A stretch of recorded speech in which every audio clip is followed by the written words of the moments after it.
کله سړی مړ شي مونږ څه وایو یاره بس چې الله دومره ژوند ورکړی و چې دا خپل زمونه ودونه خو یې لیدلي وو بیا چې هغه وویني یاره چې بس دومره بیا که نه چې دا خپل مسکي خو یې د لمسو په پیشاب باندې خو لوند شوی و انداز مو د خبرې داسې وي بیا چې هغه په پیشاب باندې هم لوند شي څه وایي یاره چې بس دومره بیا چې دا لمسي خو ده تر مخ منډې وهلې بیا لوی شوي بیا او دی د هغوی ودونه هم لیدلي خو مړېدل نشته الله فرمایي لو یعمر الف سنه که چېرته مونږ چاته 1000 کاله عمر ورکو که نه خو مړېږي څوک نه مړېدل نشته دنیا په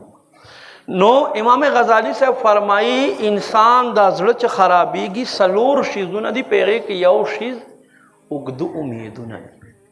اوږده امیدونه نو امام غزالی صاحب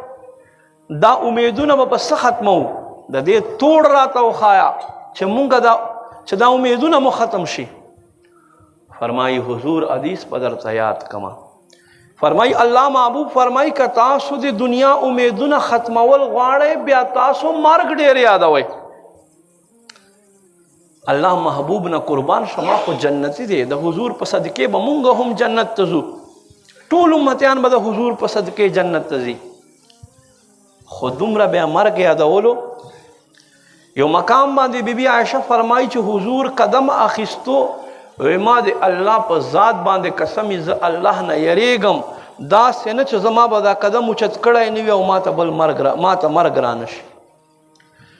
او وی فرمایل کله کله زه دا نوړۍ را اوچته کوم خولې ته راوړم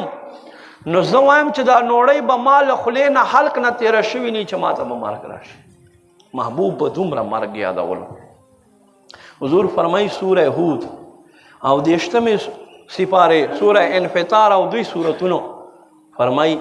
زه کمزوری کړم زه یې بوډاوالي ته راوستم مرګ یادولو په وجې سره نو حضور فرمایي اوږده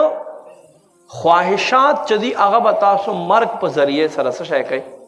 ختم کوئ مرګ یادوئ